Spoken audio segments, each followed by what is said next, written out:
তোমার হাতে খারাপ থাকে, তোমার ঘুমের সময় খারাপ জিনিস তোমার সাথে থাকে, তুমি তোমার বন্ধু বান্ধবের সাথে যখন আড্ডা দাও তখন তুমি খারাপ কোনো দৃশ্য নিয়ে তুমি কথা বলো, তুমি তোমার বন্ধু বান্ধবের সাথে যখন কথা বলো তোমার ভিতরে খারাপ চিন্তা থাকে, তোমার মতটাও তেমন খারাপই মত হবে।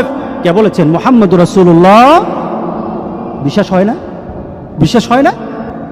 মুহাম্মদ সাল্লাল্লাহু আলাইহি সাল্লাম বলে গেছেন তোমার মতটা তেমন হবে। শুধু তাই নয়, কামা তামুতুন্না তুবাসুন,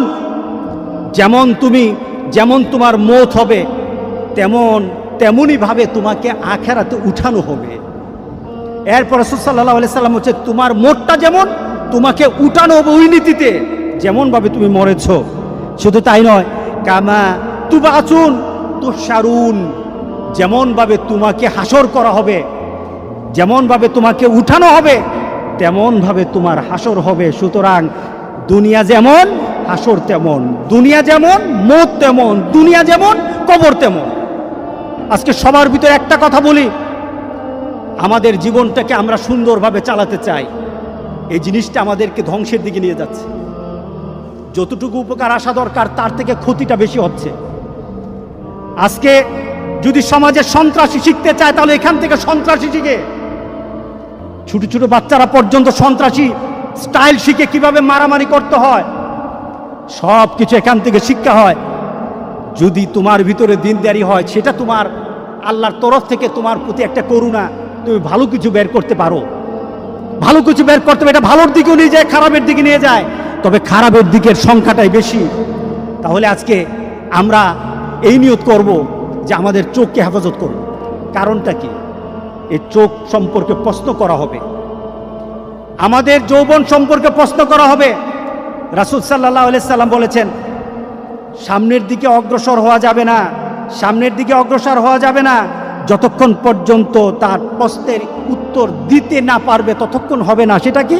আন উমরিহি ফিমা আফনাহু, তোমার জীবনটাকে তুমি কিভাবে পরিচালনা করেছো। আরেকটা হলো শাবাবি ফিমা আবলাহু, তোমার যৌবনকে তুমি কিভাবে তুমি ব্যয় করেছো। এই প্রশ্নগুলো আসবে। কবরও যেমন প্রশ্ন, হাসরের ময়দানে প্রশ্ন আছে। তাহলে চলুন আমরা পরিবর্তন হয়ে যাই।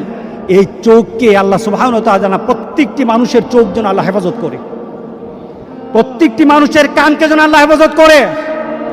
আল্লাহর কাছে বেশি বেশি করে চান। চোখ যদি ধরা খেয়ে যায়, কান যদি ধরা খেয়ে যায়, বাঁচার আর উপায় নাই, বাঁচার আর উপায় নাই, বাঁচার আর উপায় নাই, বাঁচার আর উপায় নাই। একটা ছোট্ট ঘটনা, আমি হজে গিয়ে বইটা কিনেছিলাম, আরবের এক পুলিশের জীবনী। সে তার পুলিশের চাকরি করতে গিয়ে জীবনে যে যে ঘটনাগুলি তাকে তার হৃদয়ে দাগ কেটেছে, এমন কিছু ঘটনা সে জানিয়েছে। তার ডিউটি ছিল এক পুলিশ, সে একটা অ্যাক্সিডেন্ট হলো, দৌড়ে গেল, পুলিশ তাড়াতাড়ি তার কাছে গেল, দেখলো একটা যুবক গাড়ি অ্যাক্সিডেন্ট করেছে। সে তাড়াতাড়ি সে ছেলেটার কাছে গেল, দেখলো যে তার ছেলেটার অবস্থা খুব খারাপ হয়ে গেছে, কিন্তু তার গাড়ির মধ্যে কোরআন তেলাওয়াত হচ্ছিল। গাড়ির মধ্যে কি চলছিল? কোরআন তেলাওয়াত চলছিল। গাড়িতে কোরআন তেলাওয়াত চলছিল। সে ড্রাইভ করতেছে, সে কোরআন তেলাওয়াত শুনতেছিল। ওই মুহূর্তে সে অ্যাক্সিডেন্ট হয়েছে, তার মুখে যেন বিড়বিড় বিড়বিড় করে কোরআন তেলাওয়াত চলছিল। সে বিড়বিড় করে কোরআন তেলাওয়াত পড়ছিল। সে পুলিশ বলতেছে আমি ছেলেটাকে কুলে নিলাম, দেখলাম মুখটা একটু নড়ে, কোরআন তেলাওয়াতের মতো একটু শব্দগুলি বের হয়, আমি বুঝি না। এক পর্যায়ে সে আস্তে করে সে ঢলে পড়ে গেল, তার মৃত্যু হয়ে গেছে। খবর নেওয়া হলো, তাড়াতাড়ি তার খবর নেওয়া হলো, তাকে তার মোবাইল থেকে তার বিভিন্নভাবে তার পরিবারের সাথে যোগাযোগ করা হলো। যোগাযোগ করে সে জানা গেল এই ছেলেটা প্রতি বৃহস্পতিবার তার দাদির কাছে যেত। তার দাদি আছে গ্রামের বাড়িতে, 200 মাইল ড্রাইভ করে দাদির কাছে যেত। প্রতি বৃহস্পতিবার যেত, দাদির সাথে থাকতো, শুক্রবার নামাজ পড়ে আবার সে ফিরে আসতো, রিয়াদে চলে আসতো। প্রতি বৃহস্পতিবার যেত, আর যাওয়ার সময় সে গাড়ির মধ্যে কোরআন তেলাওয়াত ছাড়তে কোরআন তেলাওয়াতের সাথে মুখ মিলাতে পড়তে সে দাদির কাছে বসতো, আবার বাড়ি থেকে ফিরে আসতো। এটা ছিল তার অভ্যাস। লং ড্রাইভে বের হতো, কোরআন তেলাওয়াত শুনতে শুনতে যেত, সেইভাবে কোরআন তেলাওয়াত শুনতে শুনতে কোরআনের অনেকটা হাফেজ হয়েছিল। হাফেজ হয়ে ছেলেটা কোরআনের সাথে, কোরআন তেলাওয়াতের সাথে সাথে দুনিয়া থেকে বিদায় হয়ে গেল। আরেকটা ছেলের অ্যাক্সিডেন্ট সে বর্ণনা করলো, অ্যাক্সিডেন্টের সাথে সাথে কাছে গেল, গিয়ে দেখলো গাড়িতে গান বাজে।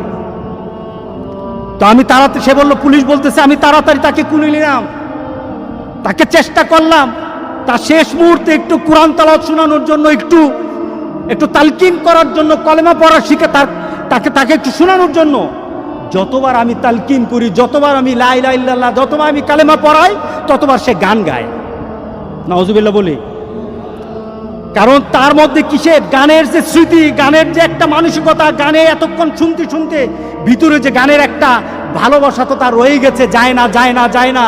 যেমন তার দুনিয়ার জিন্দেগি ছিল তেমন তার মৌত হয়েছে, তেমন তার মৌত হয়েছে। গান শুনতে শুনতে সে চলছিল, আর গান শুনতে শুনতে তার মৌত হলো। এবার বলেন তো দেখি, তাকে কাল হাসুরের দিন কি কোরআন তেলাওয়াত অবস্থা উঠবে নাকি গান অবস্থা উঠবে? বলেন। তুমি জানো না তোমার মৌত কখন, পৃথিবীর কেউ জানে না তার মৌত কখন।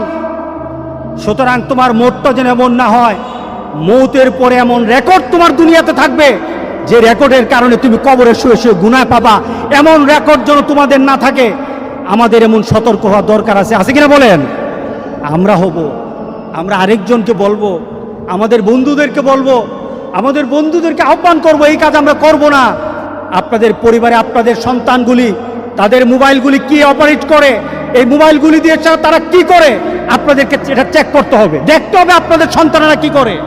যুবক, তোমাদের জন্য খুব কঠিন কঠিন সমাজ তোমাদের সামনে। আমার সবচেয়ে একজন প্রিয় আরবের এক আলেম শেখ মোহাম্মদ আল আরিফি অত্যন্ত তেজস্বী কথা বলে, অত্যন্ত ঘটনমূলক কথা বলে। ওনার একটা আলোচনায় উনি বললেন, ওনার এক বন্ধু, যুবক শুনো, ওনার এক বন্ধু সে ইন্টারনেটে খুব এক্সপার্ট ছিল। সে একবার সার্চ করে একটা ইন্টারনেটের ওয়েবসাইটে ঢুকে গেল, ঢুকে গিয়ে দেখলো ওয়েবসাইটটা একটা নোংরা ওয়েবসাইট, সেটাকে চিনল। এরপরে শেখের কাছে এসে বলল, শেখ, আমি ওয়েবসাইটে ঢুকে যা দেখলাম এটা বিশ্বাস করার মতো না। কি দেখেছেন? শেখ জিজ্ঞাসা করলো, কি দেখেছেন? দেখলাম একটা যুবক একটা ওয়েব পেজ কিনেছে, অনেক টাকা দিয়ে কিনেছে, তার 5 বছরের জন্য একটা কন্ট্রাক্ট করেছে, টাকা দিয়েছে 5 বছর। কি ব্যাপার? 5 বছর ওই কোম্পানি তাকে প্রতি সপ্তাহে বিভিন্ন ছবি তাকে করবে, সেন্ড করবে, বিভিন্ন ছবি পাঠাবে প্রতি সপ্তাহে। সে টাকা দিয়ে সেটা কন্ট্রাক্ট করেছে, এটাকে পেজটাকে কিনেছে, একটা ফাইল করেছে, তার বন্ধু বান্ধবকে বলেছে আমার কাছে এমন একটা পেজ আছে, তোমরা যদি মনে চায় তোমরা লিঙ্ক দিতে পারো, আমার সাথে শেয়ার করতে পারো। যুবক শুনে নাও, তুমি আমার সাথে শেয়ার করতে পারো। তার বন্ধুরা আনন্দের সাথে বলল, যদি তোমার সাথে ঘুরি তাহলে পয়সা দিতে হবে নাকি? না, পয়সা দেওয়া লাগবে না, পয়সা তো আমি দিয়ে দিয়েছি, আমি এই ফাইলটা কিনে নিয়েছি, প্রতি সপ্তাহে আমার কাছে ছবি আসবে, আর তোমরা যদি আমার সাথে লিঙ্ক করো আমি এটাকে শেয়ার করে দেব, সাথে সাথে তোমাদের সাথে চলে যাবে।